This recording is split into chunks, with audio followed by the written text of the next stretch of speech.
A more interesting question, a question that most people never consider, is what pain do you want in your life?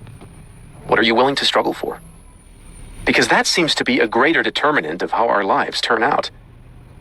For example, most people want to get the corner office and make a boatload of money. But not many people want to suffer through 60-hour work weeks, long commutes, obnoxious paperwork, and arbitrary corporate hierarchies to escape the confines of an infinite cubicle hell. Most people want to have great sex and an awesome relationship.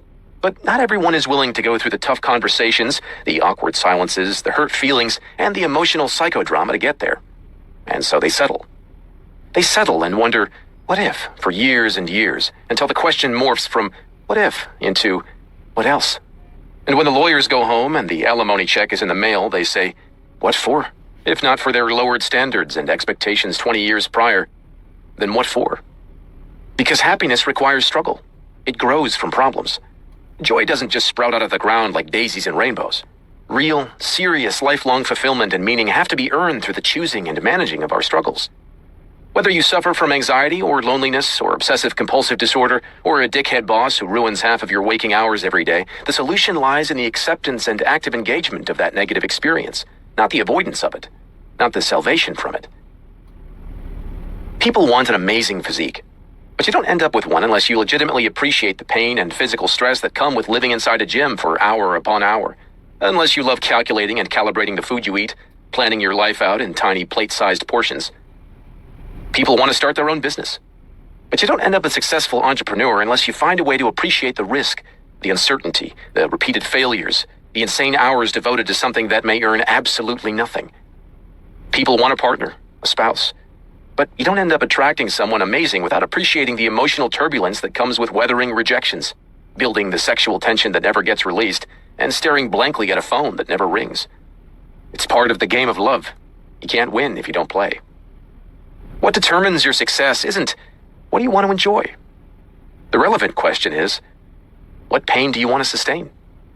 The path to happiness is a path full of shit heaps and shame. You have to choose something. You can't have a pain-free life. It can't all be roses and unicorns all the time. Pleasure is the easy question, and pretty much all of us have a similar answer. The more interesting question is the pain. What is the pain that you want to sustain? That's the hard question that matters, the question that will actually get you somewhere. It's the question that can change a perspective, a life. It's what makes me, me, and you, you. It's what defines us and separates us, and ultimately brings us together. But the problem with entitlement is that it makes people need to feel good about themselves all the time, even at the expense of those around them. And because entitled people always need to feel good about themselves, they end up spending most of their time thinking about themselves. After all, it takes a lot of energy and work to convince yourself that your shit doesn't stink, especially when you've actually been living in a toilet. Once people have developed the thought pattern to constantly construe what happens around them as self-aggrandizing, it's extremely hard to break them out of it. Any attempt to reason with them is seen as simply another threat to their superiority by another person who can't handle how smart or talented or good-looking or successful they are. Entitlement closes in upon itself in a kind of narcissistic bubble, distorting anything and everything in such a way as to reinforce itself. People who feel entitled view every occurrence in their life as either an affirmation of or a threat to their own greatness. If something good happens to them, it's because of some amazing feat they accomplished. If something bad happens to them, it's because somebody is jealous and trying to bring them down a notch. Entitlement is impervious. People who are entitled delude themselves into whatever feeds their sense of superiority. They keep their mental facade standing at all costs, even if it sometimes requires being physically or emotionally abusive to those around them. But entitlement is a failed strategy. It's just another high. It's not happiness. The true measurement of self-worth is not how a person feels about her positive experiences, but rather how she feels about her negative experiences. A person like Jimmy hides from his problems by making up imagined successes for himself at every turn. And because he can't face his problems, no matter how good he feels about himself, he is weak. A person who actually has a high self-worth is able to look at the negative parts of his character frankly. Yes, sometimes I'm irresponsible with money. Yes, sometimes I exaggerate my own success. Yes, I rely too much on others to support me and should be more self-reliant. And then acts to improve upon them. But entitled people, because they are incapable of acknowledging their own problems openly and honestly, are incapable of improving their lives in any lasting or meaningful way. they are left chasing high after high and accumulate greater and greater levels of denial. But eventually, reality must hit, and the underlying problems will once again make themselves clear. It's just a question of when and how painful it will be. But if I'm not going to be special or extraordinary, what's the point? It has become an accepted part of our culture today to believe that we are all destined to do something truly extraordinary. Celebrities say it. Business tycoons say it. Politicians say it. Even Oprah says it, so it must be true. Each and every one of us can be extraordinary. We all deserve greatness. The fact that this statement is inherently contradictory, after all, if everyone were extraordinary, then by definition no one would be extraordinary, is missed by most people. And instead of questioning what we actually deserve or don't deserve, we eat the message up and ask for more. Being average has become the new standard of failure. The worst thing you can be is in the middle of the pack, the middle of the bell curve. When a culture's standard of success is to be extraordinary, it then becomes better to be at the extreme low end of the bell curve than to be in the middle, because at least there you're still special and deserve attention. Many people choose this strategy to prove to everyone that they are the most miserable or the most depressed or the most victimized.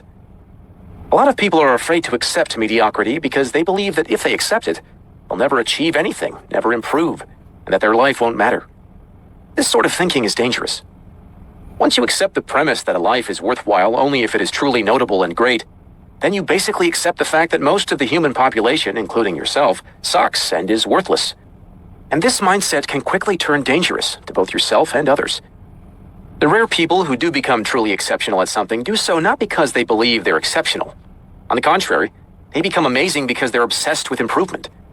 And that obsession with improvement stems from an unerring belief that they are, in fact, not that great at all. It's anti-entitlement. People who become great at something become great because they understand that they're not already great. They are mediocre, they are average, and that they could be so much better. All of this every person can be extraordinary and achieve greatness stuff is basically just jerking off your ego. It's a message that tastes good going down, but in reality is nothing more than empty calories that makes you emotionally fat and bloated. The proverbial Big Mac for your heart and your brain. The ticket to emotional health, like that to physical health, comes from eating your veggies. That is, accepting the bland and mundane truths of life. Truths such as, your actions actually don't matter that much in the grand scheme of things, and the vast majority of your life will be boring and not noteworthy, and that's okay. This vegetable course will taste bad at first, very bad. You will avoid accepting it. But once ingested, your body will wake up feeling more potent and more alive. After all, that constant pressure to be something amazing, to be the next big thing, will be lifted off your back. The stress and anxiety of always feeling inadequate and constantly needing to prove yourself will dissipate.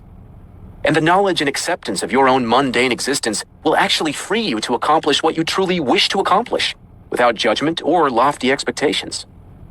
You will have a growing appreciation for life's basic experiences. The pleasures of simple friendship, creating something, helping a person in need, reading a good book, laughing with someone you care about. Sounds boring, doesn't it?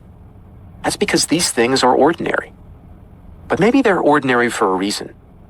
Because they are what actually matters. Chapter 4.